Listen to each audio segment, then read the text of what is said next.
Hey friends, who's hungry? Up your deviled egg game with crab deviled eggs stuffed with chopped crab meat, chives, and Old Bay seasoning. Cut 6 peeled hard-boiled eggs in half lengthwise. Then gently remove the egg yolks to a medium mixing bowl. Set the egg whites aside.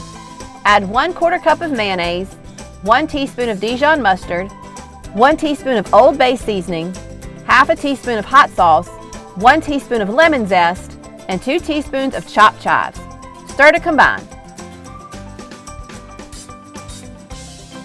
Fold in 4 ounces of crab meat. If you have large chunks, you may want to chop the crab meat beforehand into smaller chunks. Once the crab meat has been incorporated, spoon the egg mixture evenly into the hollowed out egg whites. Garnish with additional chopped crab meat, chives, or parsley if desired. You can serve these immediately, however I like to let them chill in the refrigerator for a couple of hours to let the mixture set.